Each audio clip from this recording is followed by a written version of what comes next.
আমন্ত্রণ জানাচ্ছি প্রিয় দর্শক মানচিত্র নিয়মিত আয়োজন কথা। দর্শক মনে আছে আপনাদের, এই তো গত কয়েক মাস ধরে আমি যখন বারবার লজিক আর প্রমাণ সহ আপনাদের সামনে এসে বলতাম যে ইসরায়েল পুরো পৃথিবীতে সম্পূর্ণ একঘরে হয়ে গেছে, আমেরিকা আর ইসরায়েলের হানিমুন পিরিয়ড শেষ এবং ওদের ভিতরে চরম ফাটল ধরেছে, তখন একদল পশ্চিমা দালাল আর ইসরায়েল প্রেমী সুশীল আমাকে নিয়ে রীতিমতো হাসাহাসি করত।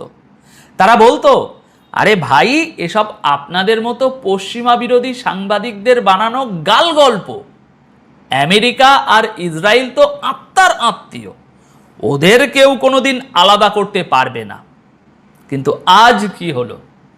আজ আমি আপনাদের এমন একটা খবর শোনাতে এসেছি যেটা শোনার পর আপনাদের মুখে শত্রুকে হারানোর যে চরম তৃপ্তির হাসিটা ফুটবে, সেটা আমি এই স্ক্রিনের এপার থেকেই একদম স্পষ্টভাবে দেখতে পাচ্ছি।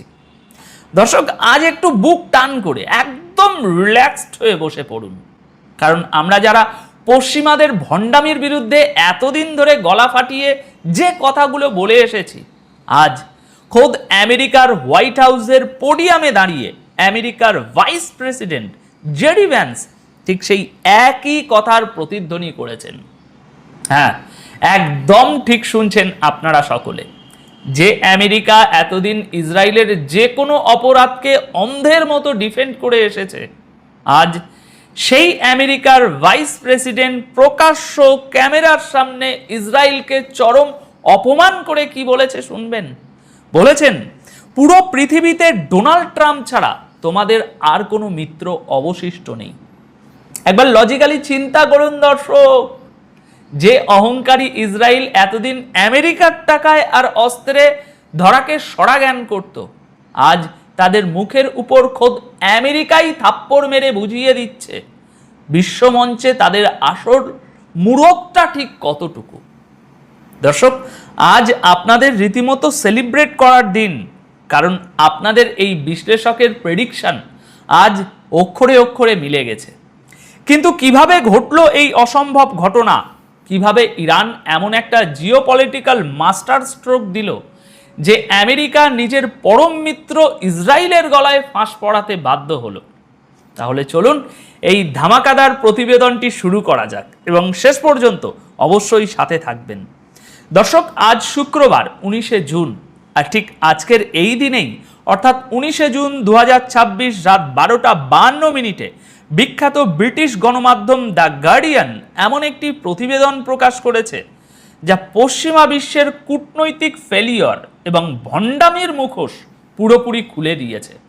খবরের শিরোনাম হলো, JD Vance tells Iran deal critics in Israel, Trump is your only ally left in the world. অর্থাৎ মার্কিন ভাইস প্রেসিডেন্ট জেডি ভ্যান্স ইসরায়েলের কড়া সমালোচকদের উদ্দেশ্যে বলেছেন, পুরো পৃথিবীতে এখন ডোনাল্ড ট্রাম্প ছাড়া ইসরায়েলের আর কোনো মিত্র অবশিষ্ট নেই। লজিক্যালি চিন্তা করুন দর্শক, একটা সময় পুরো ইউরোপ, আমেরিকা, ন্যাটো সবাই ইসরায়েলের পক্ষে একেবারে গলার রক ফুলিয়ে কথা বলতো।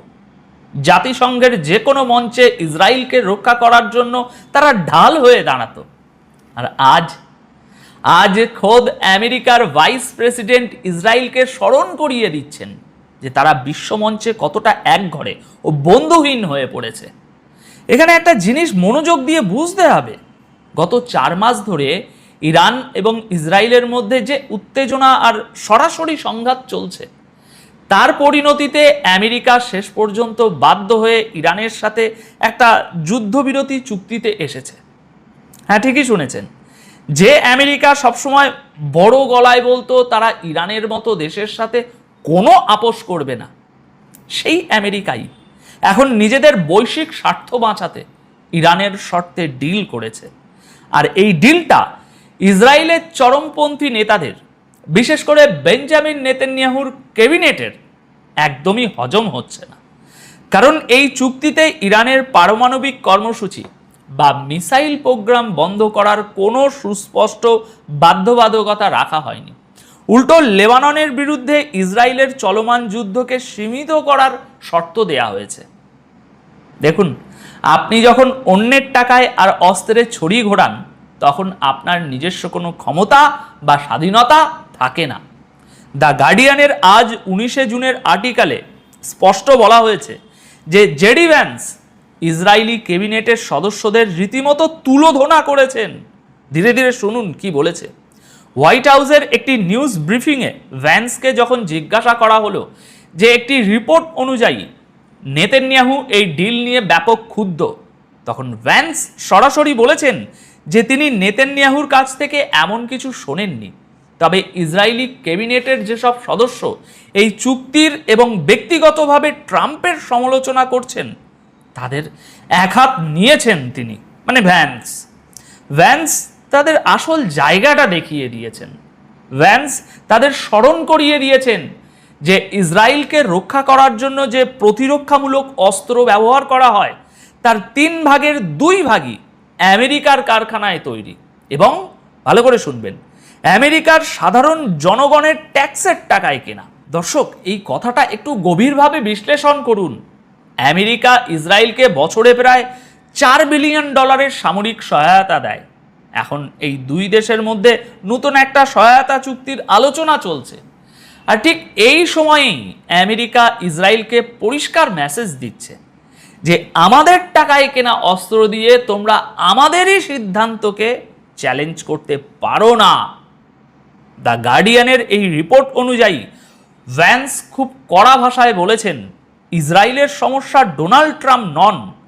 ইসরায়েলের যে কোনো মানুষের যদি মনে হয় তাদের সবচেয়ে বড় সমস্যা আমেরিকার প্রেসিডেন্ট, তবে তাদের উচিত ঘুম থেকে জেগে ওঠা এবং বাস্তব পরিস্থিতিটা উপলব্ধি করা। ভ্যান্সের ভাষায় যেটা বলেছে, wake up and smell the reality.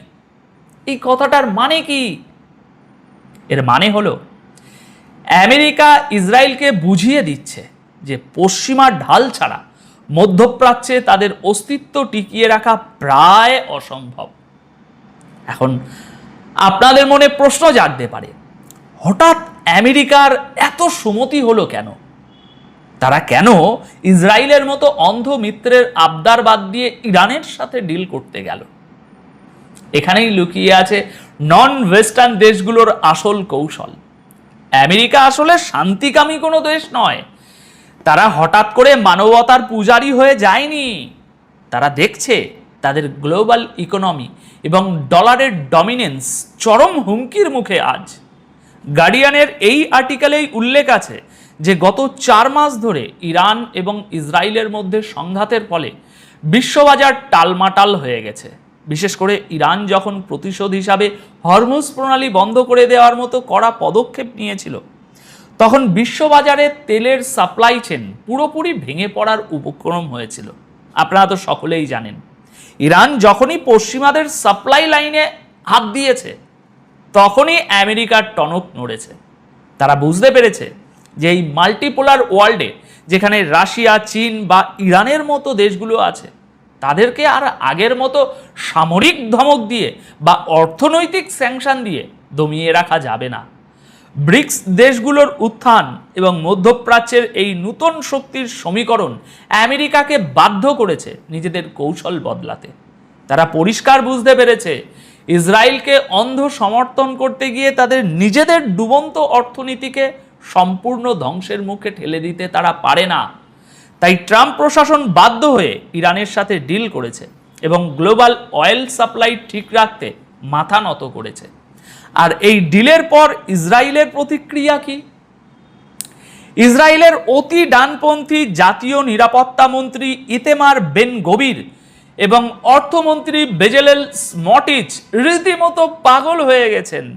তারা আমেরিকার এই ডিলকে কিছুতেই মেনে নিতে পারছেন না, কারণ তারা চেয়েছিল আমেরিকাকে ব্যবহার করে ইরানের পারমাণবিক স্থাপনাগুলো ধ্বংস করতে। কিন্তু ইরান তাদের সেই সুযোগ তো দেয়ইনি, উল্টো নিজেদের শর্তে আমেরিকাকে চুক্তিতে সই করিয়েছে।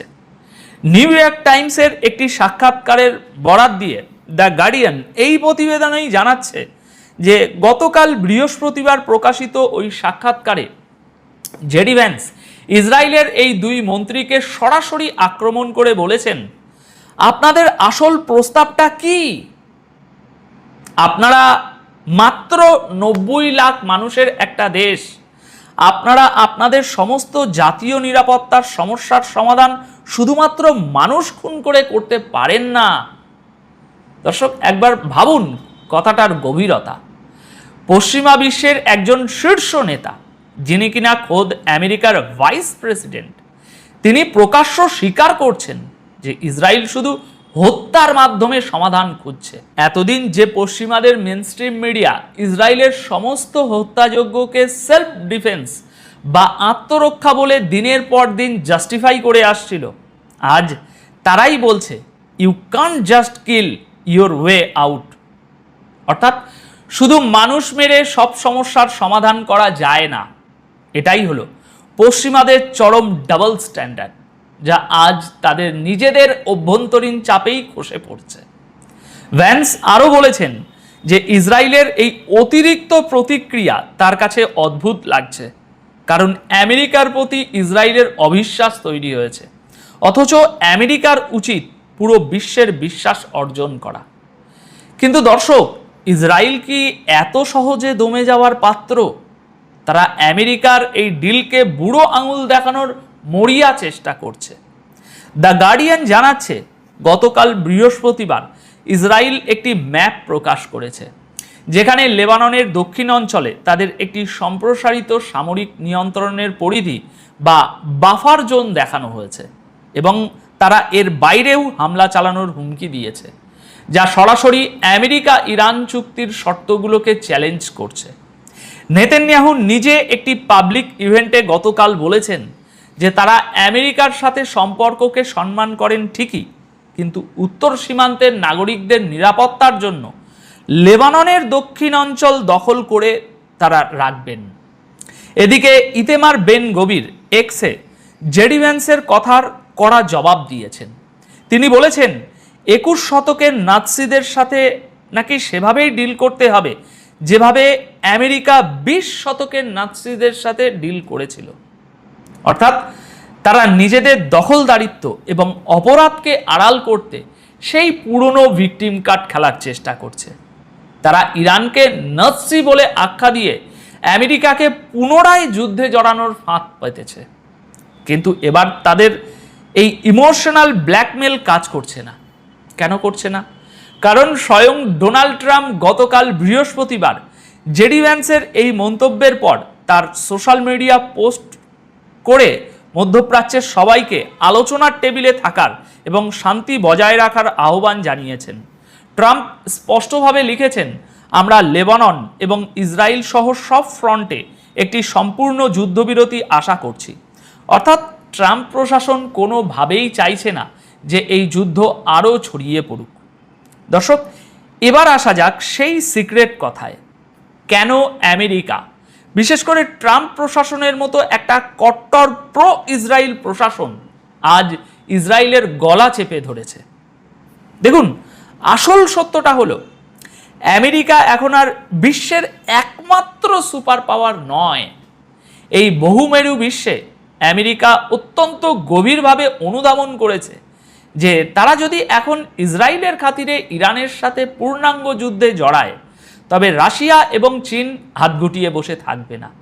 ইউক্রেন যুদ্ধে ন্যাটো এবং আমেরিকা যেভাবে রাশিয়ার কাছে কৌশলগতভাবে পরাজিত হয়েছে এবং তাদের বিলিয়ন বিলিয়ন ডলারের অস্ত্র যেভাবে ধ্বংস হয়েছে, তাতে আমেরিকার সামরিক ভান্ডার এখন অনেকটাই তলানিতে।